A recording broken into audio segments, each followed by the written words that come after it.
Salut, c'est Jespo pour une nouvelle vidéo. La dernière fois, nous avons parlé des calculs en C. Aujourd'hui, nous allons parler des fonctions en C. Des fonctions du genre cosinus, sinus, exponentielle, logarithme. Alors, pour commencer, avant de commencer, si vous n'êtes pas encore abonné à la chaîne, je vous invite à cliquer sur le gros bouton rouge qui est juste en dessous de la vidéo euh, pour vous abonner et activer la cloche de notification pour ne pas manquer nos prochaines vidéos. Alors, pour commencer, nous allons ouvrir code bloc. Ok. Nous allons créer trois variables de type double. Ok. Je déclare ces variables de type double parce que presque toutes les fonctions en fait que je vais présenter ici là reçoivent des valeurs de type double et renvoient des résultats de type double. La première fonction par laquelle nous allons commencer, c'est la fonction FAPS. C'est la fonction FAPS. Alors vous voyez là, FAPS renvoie une valeur de type double et reçoit une valeur de type double. Donc nous allons renvoyer le résultat dans la variable résultat. Résultat reçoit FAPS. Là vous voyez, FAPS reçoit une valeur de type double. Alors FAPS c'est quelle fonction? C'est la fonction qui renvoie la valeur absolue d'un nombre. La valeur absolue d'un nombre. Donc si vous avez un nombre négatif dans votre programme et vous voulez obtenir sa valeur absolue, c'est la fonction FAPS que vous allez utiliser. Là par exemple je mets nombre. Si je fais par exemple FAPS de moins 25. Alors je mets point virgule. J'affiche le résultat. Printf.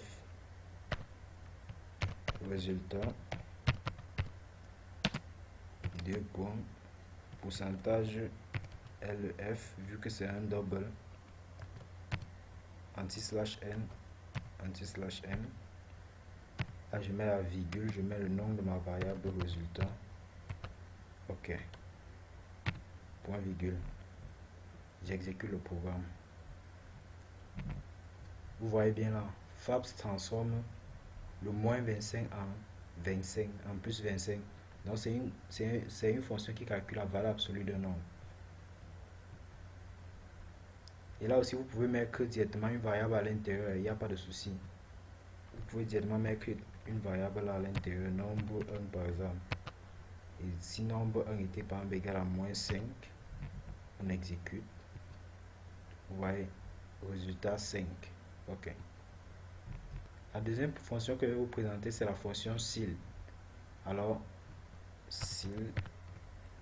Ok.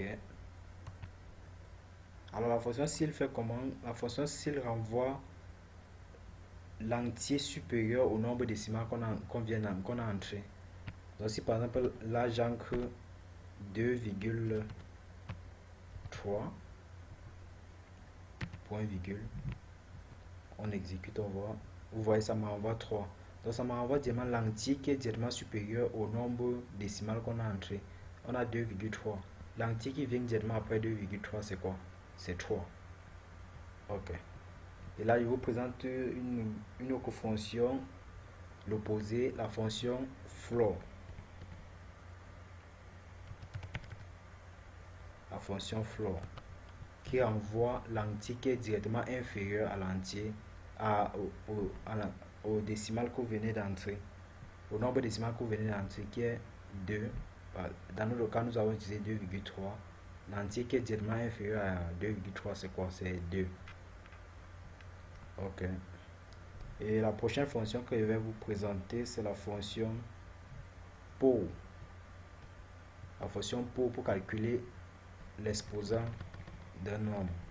Si par exemple, pour calculer un nombre exposant 2, exposant 3, exposant 4, ça dépend. Donc, aussi pour.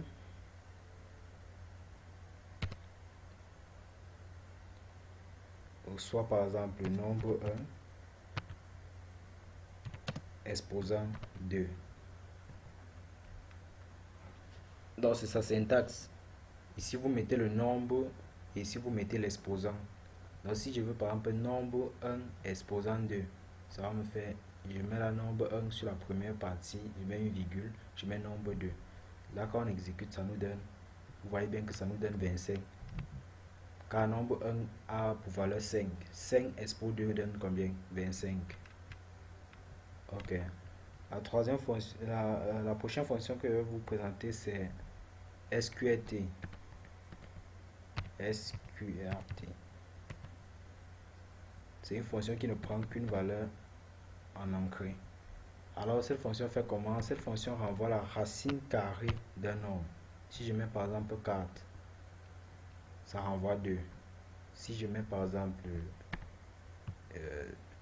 10, ça me renvoie la racine carrée de 10. 3,16, 22, 78. Je crois que vous comprenez un peu le principe des fonctions.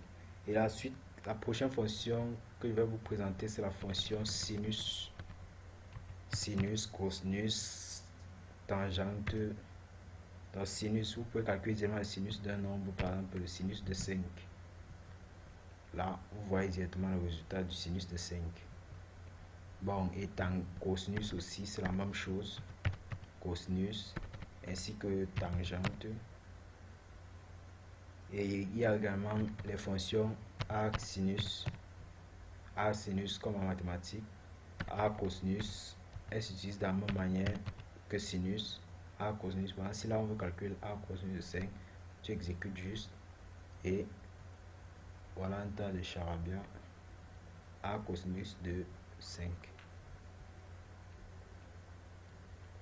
Il y a aussi arc tangente, c'est la même chose. Arc tangente.